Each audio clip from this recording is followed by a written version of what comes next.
là, on est né avec le ministère. Ces 5 ministères, c'est des dons.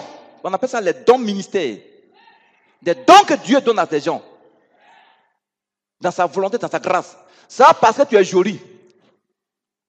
Ça parce que tu es bien. Non, il le fait par grâce. C'est un don. Alléluia. C'est pas toi, mais tu as dit non, je suis prophète. Bon, il dit, eux tous sont prophètes. Et pense que c'est le grand titre. Impuissant, amen. Mon frère, ma soeur, donc ces 5 ministères, je vais rappeler les détailler. Qu'est-ce qu'un apôtre?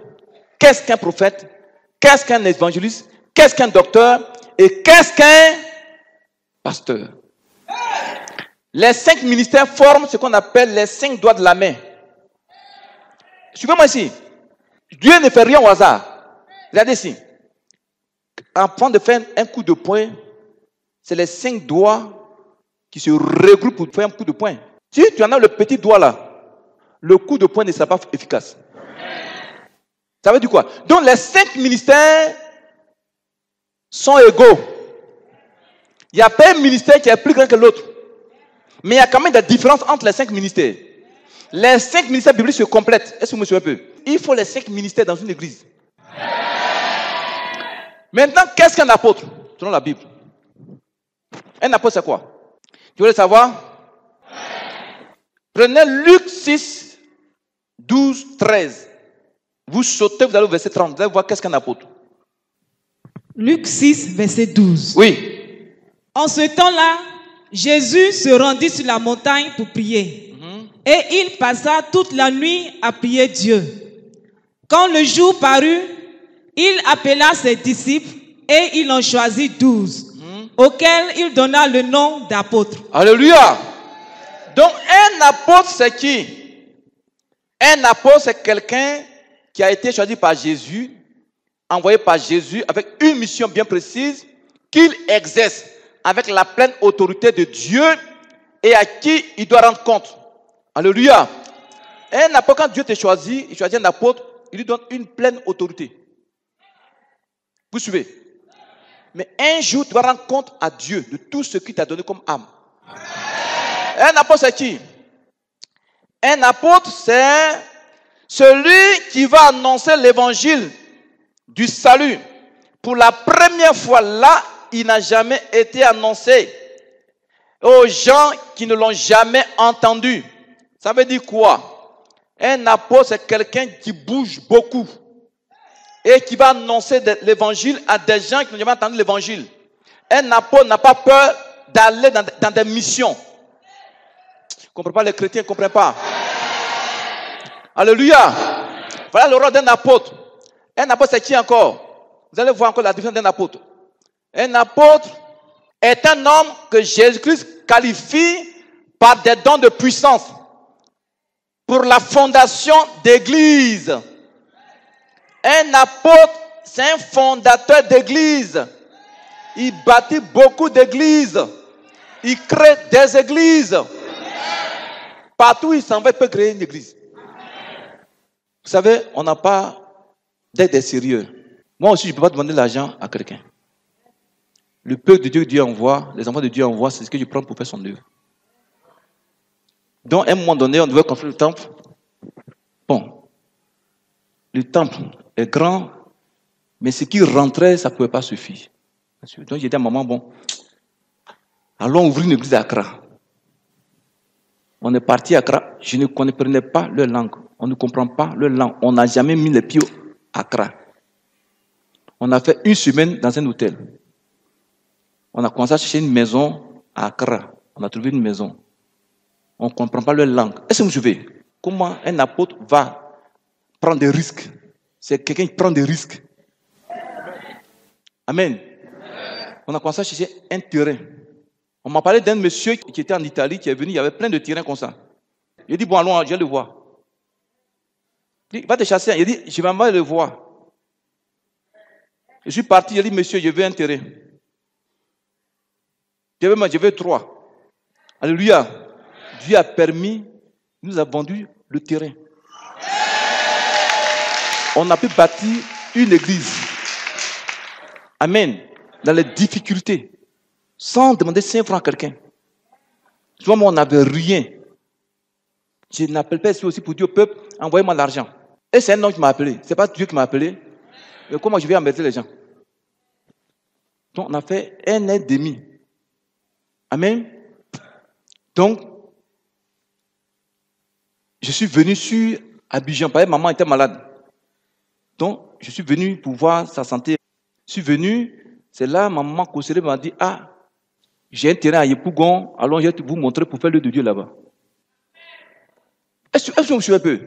Donc, j'ai dit, ah, maman, voici une occasion. Il faut qu'on ici, on va faire rapidement pour ouvrir une église. Alléluia. On a commencé l'œuvre. J'ai fait 36 mois à Abidjan. Moi-même, on a fait 36 mois. Le Seigneur de sa grâce en a démonté jusqu'à 350 personnes. Amen. Mais il fallait qu'à un moment donné, vous avez appris que j'ai été brûlé. C'est à cause de vous que j'ai été brûlé. Est-ce que vous me suivez un peu? Dans le bâtiment de Maman Kosere, aux 2 plateaux, dans tout le bâtiment, il y a près de 500 personnes. C'est ma femme et moi seulement. Parmi les païens, c'est nous seuls qui avons été seulement brûlés. Pourquoi? Dieu me dit, bon, quand tu es prêt à aller à Soubré, le feu. Brûlé partout. Tu vois mon corps ici, c'est grave. Tu vois le dos de maman, c'est grave. C'est là que j'ai dit, bon, on va rentrer. C'est là qu'on est venu. Vous n'avez plus jamais me voir ici. Dieu me dit, ton canard, je crois que je t'ai envoyé à Soubré pour aller chasser le démon de Nawa, c'est ton canard. De là, tu peux ouvrir les églises, mais envoie tes enfants dessus. À cause de Jésus, je suis ici. Un puissant Amen. Est-ce que vous me suivez un peu? Donc un apôtre, il n'a pas peur d'entrer dans les coins. Est-ce qu'ils comprennent les chrétiens? Le ministère, c'est quoi un ministère d'apôtre? L'apôtre, c'est qui? Un apôtre est un envoyé de Dieu sur une terre étrangère et inconnue pour créer des églises et susciter des réveils dans les églises mortes. Ouais? Un apôtre, Dieu l'envoie dans les terres étrangères. C'est ce que je disais au pasteur, à mes enfants là. Les pasteurs ivoiriens n'aiment pas sortir. L'Ivoirien n'aime pas. Vous voyez les Ghanéens, pasteurs Ghanéens, ils nigériens chez nous ici. Les gens, ils n'ont pas peur de sortir. Est-ce qu'ils comprennent les chrétiens? L'Ivoirien est dans sa petite église, dans les 4 coins, il n'a pas qu'il est arrivé. Non, hein? Il faut sortir, va sur les terres étrangères. Alléluia. Donc, quand Dieu t'envoie, il ne faut pas avoir peur, il faut partir. Est-ce que vous me suivez un peu? Il faut aller. Dieu, il est avec toi. Alléluia. N'aie pas peur. Dis à ton voisin, n'aie pas peur. On peut continuer? Donc, tu vas sur les terres étrangères pour ouvrir des églises. L'apôtre a des dons de puissance. Il enseigne. Il chasse les démons. Alléluia. L'apôtre regroupe les 5 ministères. Il est évangéliste. Amen. Il y a des moments où Dieu donne un ministère prophétique aussi pour exercer. Il enseigne. Et puis, il sait s'occuper des brebis. Qui me suit? Voyez si vous comprenez un peu la définition. Un apôtre, c'est quoi encore? C'est qui? Un apôtre, qu'est-ce qu'il fait? Un apôtre, Dieu l'accompagne dans son ministère par des signes et des prodiges. Un apôtre, il y a tous des signes qui l'accompagnent. Vous voyez ici, la nuée dont on prend les photos, les anges, on prend les photos, c'est les signes. C'est un apôtre. Son ministère est accompagné de signes. Et puis, c'est un homme de foi. Est-ce que vous comprenez un peu? C'est un homme de foi. Alléluia. Et puis, c'est des gens qui se gênent beaucoup. Est-ce que vous me suivez? Père, tu rencontres des démons de haut rang. Donc, si tu ne gênes pas beaucoup, ce n'est pas bon. Un puissant Amen. Un apôtre, qu'est-ce qu'il fait encore? Par son ministère, l'apôtre découvre et détecte de nouveaux serviteurs de Dieu, les formes et les met au travail de Dieu. Je reprends. L'apôtre, c'est quelqu'un, il découvre des jeunes gens, leur ministère, il les forme et puis maintenant, il les envoie. Dans le cadre de Paul, il envoyait les Timothée, les Tites. C'est ce que j'ai fait à mes enfants là. Amen. Quand j'ai prié, le Seigneur me révèle, tu as un appel.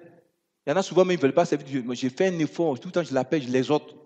Jusqu'à ce qu'il accepte. Amen. Puis, je l'envoie, je le mets ici. Je vous dis ici comment nous, on forme les gens. Quand tu es appelé, Dieu m'a dit que tu as appelé, que tu veux servir le Seigneur, il dit, bon, prends tes bagages, viens rester au temple. C'est dans la Bible. Josué restait au temple. Dans le temple, dans le tabernacle. Et c'est compris même. Les Lévites qui étaient en formation restaient au temple. Ils suivaient le temple. Est-ce que tu suivais ça? Quelqu'un qui a été appelé, qui dort à la maison, il est très dangereux. Un appelé qui dort à la maison, c'est très dangereux. Même ton père a construit une villa ici. J'ai dit, mon frère, viens, je vais venir au temple. Là, comme ça, on veille sur toi. Les gens te regardent. Et quand les gens viennent, tu pries pour eux, tu fais leur délivrance là. Ce n'est pas pour leur communauté des démons, mais des bénédictions. Et c'est compris, les chrétiens. Donc, ils font ici au moins 2 ans, 3 ans, auprès du Père spirituel. Ils apprennent la pratique, la délivrance, comment on reçoit les gens. Alléluia. Pendant 2-3 ans, on leur permet de prêcher pour voir vraiment comment ils peuvent prêcher, comment ils peuvent délivrer les âmes. Maintenant, quand le Père voit maintenant vraiment, on peut les consacrer, maintenant, on va passer maintenant à la consécration de l'appelé. Est-ce que vous voyez un peu? Il y a une prophétesse camerounaise qui m'a appelé tout récemment. Et puis elle m'a demandé comment je forme les pasteurs. J'ai dit non. Et puis je lui ai expliqué. Vous savez ce qu'elle m'a dit? Elle dit ça, c'est une formation militaire. Hein? Parce que moi, ma formation militaire m'aide à servir Dieu. Et si vous comprenez les chrétiens même. Alléluia. Alléluia. Donc, tu dors ici, on t'apprend tout, tu apprends beaucoup de choses. Maintenant, 3 ans, 4 ans. Maintenant, d'abord, on t'envoie sur un champ de mission. Timothée, Paul l'a envoyé sur un champ de mission pour voir vraiment s'il est appelé. Tu as eu au moins 50 âmes au Seigneur. On va te consacrer. C'est que vraiment tu es appelé. Maintenant, ton église va s'occuper de toi. Est-ce que tu comprends les chrétiens? Qui me suit? Qui me suit? Alléluia. Donc le rôle, de manière brève, le rôle de l'apôtre, c'est ça. Alléluia. Maintenant, il y a après l'apôtre, il y a maintenant ce qu'on appelle les prophètes. Regardez ici. Un apôtre, il peut diriger une église. Amen. Mais maintenant, le prophète, c'est qui? Le prophète de Dieu, c'est qui? Suivez très bien. Le prophète est le porte-parole de Dieu. Le prophète parle sous inspiration du Saint-Esprit. Il apporte la parole qui convient pour une situation bien donnée dans le passé, dans le présent et dans le futur. Ça veut dire quoi? Quelqu'un qui a le ministère prophétique, quand une situation qui est passée, Dieu lui donne une communication, une inspiration, et puis il déclare la parole sur la situation passée. Une situation présente, Dieu donne aussi une inspiration, il déclare la parole. Situation future, Dieu donne aussi des communications, il déclare la parole. Le prophète a des dons de puissance. Il guérit les malades. Amen. Il fait aussi des miracles. Un prophète de Dieu, il est assis, Dieu lui parle. Il a les yeux ouverts, Dieu lui parle. Il a l'oreille de Dieu, il a les yeux de Dieu, il a la bouche de Dieu. Moi, je dis tout le monde est prophète. Oh. Le ministère, ce n'est pas un titre honorifique. C'est un don. Est-ce qu'ils comprennent les chrétiens? Un prophète, généralement, c'est difficile qu'il dirige une église. Le prophète n'a pas trop ce don-là. Tu vois, souvent, il faut à ses côtés un pasteur. Tu vois, dans une église, il faut toujours 2 pasteurs. Il y a 3 pasteurs. Les grandes églises, ils ont souvent moins 5 pasteurs. Il y a 3 pasteurs minimum. Pour que les 2 se complètent dans le ministère. Est-ce que vous savez un peu? Le prophète, souvent, il a du mal à trop gérer une église. Alléluia. Le prophète aussi, qu'est-ce qu'il fait? Dieu lui parle en songe, en vision. Alléluia. Mais tous ceux qui font des sons ne sont pas prophètes. Hein. C'est pas parce que tu as fait son aujourd'hui, demain matin tu es prophète. Non, hein. Il y a le don de prophétie qui est différent du ministère prophétique. Est-ce qu'il me suit même? Il y en a qui prophétisent à l'église. Demain matin ils disent, je suis prophète. Non, hein. Tu as le don de prophétie. Tu n'as pas le ministère prophétique. Mais un prophète peut avoir le don de prophétie. Est-ce qu'ils comprennent même les chrétiens? Qui me suit? Voilà la différence. Pour ne pas les gens viennent vous tromper chez vous à la maison. Alléluia. Si tu ne connais pas ça, les gens vont te tromper. Tu me suis? Donc, le prophète, il est le porte-parole de Dieu. Dieu parle beaucoup aux prophètes. Alléluia. Aujourd'hui, le prophète, on a reçu un ici. Il est venu quand il regardait les émissions. Quand il passe à Bentiv, il est venu ici. Il est venu pour suivre un peu les enseignements. Il a bien de délivrance. Il a bien tant. Il dit, il faut venir. 800 esprits humains dans son corps. Ici, devant tout le monde. 800 esprits humains. Un prophète. Et ils sont pleins comme ça. Il t'impose la main. C'est fini pour toi. Est-ce qu'ils comprennent les chrétiens? Vous donnez votre tête à n'importe qui, Quelqu'un a mangé son attiaké, les rassasiés, Dieu vient te dire, bon, Dieu m'a dit que ainsi parle l'Éternel. Il faut lever un autel. Dis, je maudis ton autel. Alléluia. Ne laisse pas les gens vous tromper. Ne laisse pas les gens vous escroquer. Alléluia. Bon, chrétien aussi, il aime quand on escroque. Il aime quand on escroque.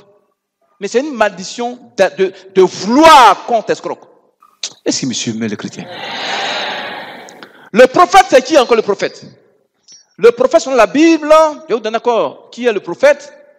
Il prédit des événements qui peuvent s'accomplir ou bien qui s'accomplissent. Alléluia. Tout événement prédit par un prophète qui ne s'accomplit pas, c'est pas un prophète de Dieu, c'est un faux prophète. Quand un prophète déclare une parole, ça doit s'accomplir. On peut continuer. Un prophète, c'est qui encore? Dieu communique sa volonté au travers d'un prophète pour instruire le peuple de Dieu dans la voie du Seigneur. Alléluia. Dieu parle beaucoup à quelqu'un qui a un ministère prophétique en songe et en vision. Le prophète prédit des événements futurs, comme je l'ai dit. La prédiction est un aspect important du ministère du prophète. Alléluia. Et contribue à l'accréditer. Ça veut dire quoi? Un prophète, pour qu'on sache vraiment, c'est un prophète, quand il prédit quelque chose, ça doit s'accomplir. Si ça ne s'accomplit pas, c'est que c'est un faux prophète. S'il a dit aussi, si ça vient de Dieu, attends quand même que la prophétie s'accomplisse. Il y en a qui viennent un peu en retard, donc attends. Alléluia. Qui me suit? Tu veux savoir qu'est-ce qu'un prophète? Parce qu'il y a des pasteurs parmi vous qui sont prophètes. Mais il faut que tu saches vraiment qui est un prophète. Alléluia. Un prophète, qu'est-ce qu'il fait encore? Un prophète. Selon la Bible, un prophète, par ses prophéties, le prophète cherche à corriger et à convertir le peuple de Dieu. Alléluia. Par exemple, quelqu'un vit dans le péché dans l'église, Dieu va communiquer le péché de la personne au prophète. Ainsi parle l'Éternel, mon fils, ma fille, change de comportement. Change de comportement, tu vis mal. Tu vis mal. Une fois, il y a un prophète, il dit, le prophète est venu s'asseoir ici. Et voilà, il est venu s'asseoir là. Donc, au cours du culte, au cours de où on donne les prophéties là. Il dit, ainsi parle l'Éternel. Ainsi parle l'Éternel. Il y a un prophète parmi vous. Vous devez le soutenir.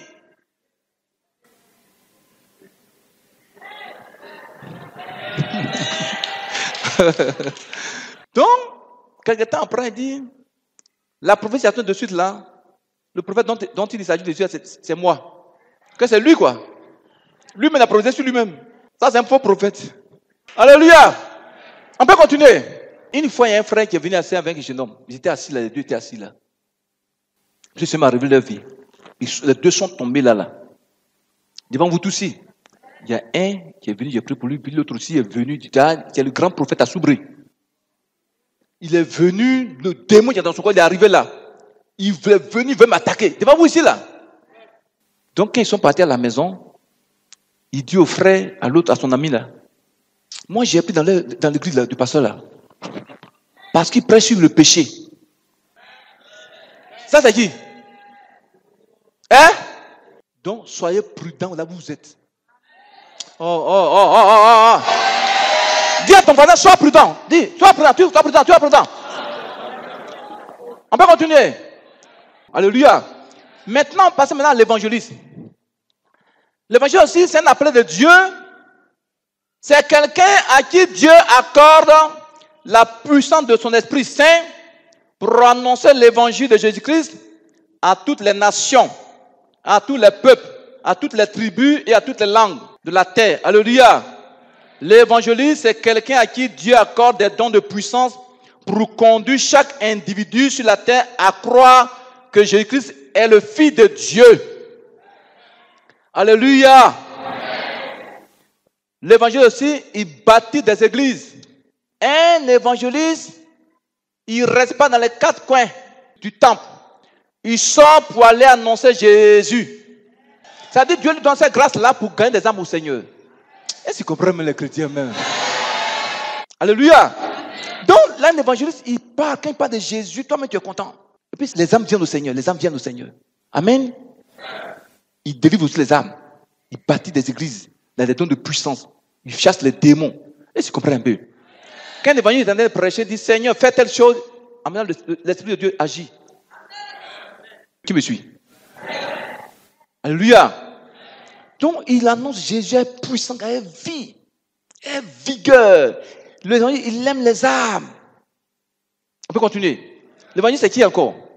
Celui qui a le ministère d'évangéliste a toujours le cœur porté à parler de Jésus-Christ aux âmes perdues. Alléluia. Il exerce son ministère au sein d'une église pour que les âmes soient sauvées. Un évangéliste a soif de gagner des âmes à Jésus. Il a soif. Il doit sortir. Quand il prépare de Jésus à quelqu'un, il n'est pas content. C'est un évangéliste. On peut continuer. Un évangéliste, c'est qui encore? Un évangéliste, qu'est-ce qu'il fait? Selon la Bible. Dès qu'il dit, Seigneur agit, Dieu agit en même temps. Et les miracles aussi accompagnent un évangéliste. Dans le pouvoir de la persuasion. Ça veut dire quoi? Il arrive à persuader une âme. Même une prostituée. Un évangéliste lui parle, elle va donner sa vie à Jésus. Même un alcoolique, un évangéliste parle, donne sa vie à Jésus. C'est ça le pouvoir d'un évangéliste. Mais souvent, un évangéliste aussi, lui faut un pasteur à ses côtés. Amen. Pour le compléter. Un évangéliste, il prêche, il enseigne. Alléluia. Et puis, chasse les démons. En tout cas, il a beaucoup de dons, un évangéliste. Alléluia. Maintenant, on parlait de dons de pasteur. Qu'est-ce qu'un pasteur? C'est le ministère de pasteur qui est le plus répandu dans le monde, dans les églises. Alléluia. Tout le monde est pasteur parmi les 5 ministères. Est-ce qu'on me suit même? Mais il y a le ministère pastoral. Un pasteur, c'est un organisateur d'église. Quand une église est divisée, il y a le désordre. Le pasteur, il vient par sa sagesse. Dieu donne la sagesse. C'est-à-dire pour donner des paroles de consolation au peuple. Il met l'ordre dans l'église. C'est le rôle d'un pasteur. Un vrai pasteur qui a le don pastoral, il est sage. Alléluia. Un dedans dans l'église, Dieu donne la sagesse. Il parle aux âmes. Et puis il aime les âmes. Il aime les brebis. Un pasteur, il aime aider. Vous voyez un pasteur qui n'aide pas ses fidèles qui sont dans les problèmes, c'est un démon. Alléluia. Un pasteur, quelqu'un qui a le don pastoral, il est sensible aux choses de l'esprit. Il a pitié. On peut continuer. C'est ça le rôle d'un pasteur. Et puis il enseigne. Il guérit aussi les malades. Il a des dons de guérison. Un pasteur aussi, il peut parler en langue. Alléluia. Voici le rôle d'un pasteur. Le ministère pastoral qui est le plus important, quand je veux dire. Parce que si tu as une église qui ne sait pas l'organiser, c'est grave. Il y aura du désordre dans l'église. Qui me suit?